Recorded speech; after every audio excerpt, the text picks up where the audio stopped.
Aloha. Tell you what, I want to tell you both, you're doing a wonderful job.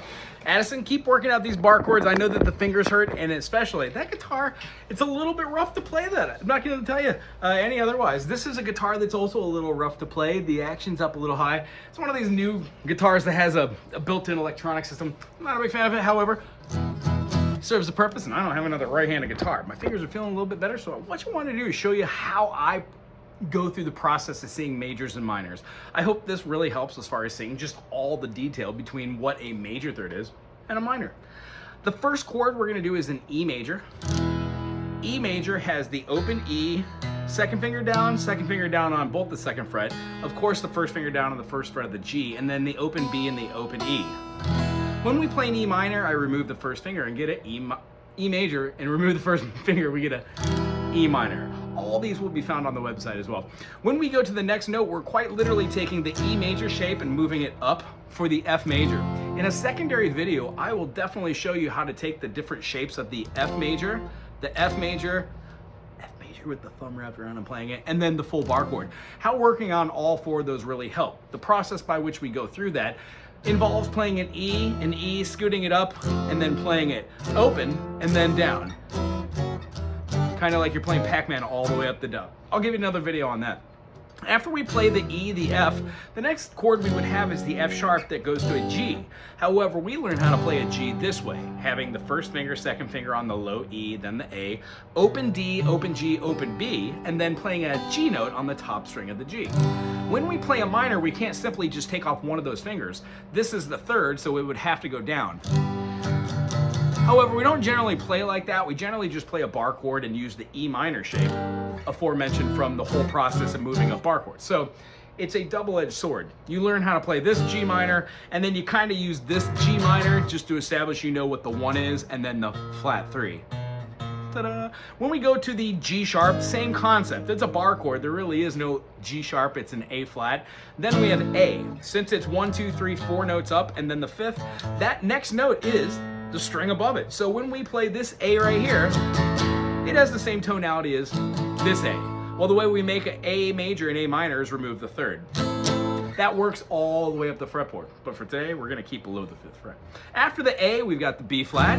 It will go to a B minor, or B flat minor. Do you see how by making the A major and the A minor and the A major and the A minor, we can then scoot that up, make a bar chord. That's what we're working on. And then it's either the major form or the minor.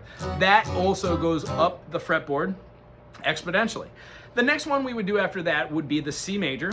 Now, just like the G, we can't just go C major and move a finger and get a different chord. We would be moving the third down. Again, same feeling, but it's an awkward way to play like that. So we don't. We just play the A bar chord for the major and the A minor bar chord for the minor.